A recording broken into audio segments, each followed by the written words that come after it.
Have you ever noticed how busy has become the new fine? For example, you used to ask people, how are you doing? And they would all say fine. But now everyone says busy.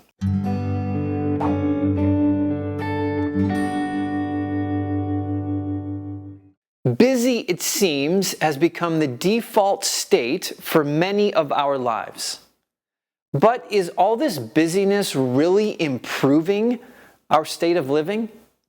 I'm not so sure. Statistically, 75% of adults say they are too busy to read to their kids at night. A growing number of Americans are saying that they are too busy to take vacations. 33% of us say that we have extreme stress daily. And over 50% of people say they lie awake at night because of stress. There's no wonder why the New York Times recently referred to our generation as the busiest, most stressed, hurried, tired generation of all time. But busy is not inevitable. There are intentional steps that we can take to become unbusy. Here are just a few. Number one, realize that busy is a choice. It is a decision that you are making. Greg McKeown, in his book Essentialism, says it this way: nobody can ever give up their right to choose, and nobody can have it taken from them. We can only forget that we have that right and that ability. You show up in your life. You make the decisions about how you spend your time and your day and your energy. You can choose to be unbusy. Number two, we need to stop the glorification of busy.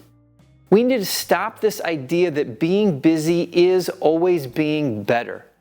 In fact, just the opposite might be true. If we are being busy about the wrong things, then it's something we should be ashamed of, not proud of. Number three, schedule and appreciate rest in our lives. One of the reasons we become so busy is we forget to appreciate the value of rest. Rest is essential for our physical bodies, for our emotional state, for our minds, for our souls. We need to recognize that and then schedule it into our lives. Schedule it daily, a time to sit down and relax and rewind, solitude, meditation. Schedule it into our week. Set aside time to be with family, to be with friends, and to enjoy doing nothing for a little while. Number four, revisit your priorities. Sit down intentionally, make a list. What are your goals in life? What do you want to achieve with your life? I don't think anybody sits down to make a list of what they want to achieve with their life and starts with, I want to be as busy as possible. We talk about family, and we talk about faith and making an impact and making a difference. So make your list. What do you want to accomplish? And then compare your schedule, your appointments, your commitments. Are they moving you forward towards those things or distracting you from it? Number five, own fewer possessions. Nobody realizes how much of a burden their possessions have become until they begin to remove them. But when you get rid of the things that you don't need from your home and your life, you'll find time, energy returning to you.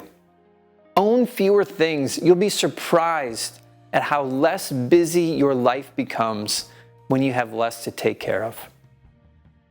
Number six, appreciate and learn to say the word no. Be able to turn down opportunities and requests. Warren Buffett says it this way: the difference between successful people and very successful people is that very successful people say no to almost everything. It's your right to choose what you're going to do and what you're not going to do. Learn to say no to anything that doesn't help you live your best life and fulfill your purposes going forward. Busy is not inevitable in our lives. We can choose and learn to be unbusy and still live productive, fulfilling lives. Doesn't that sound good right about now?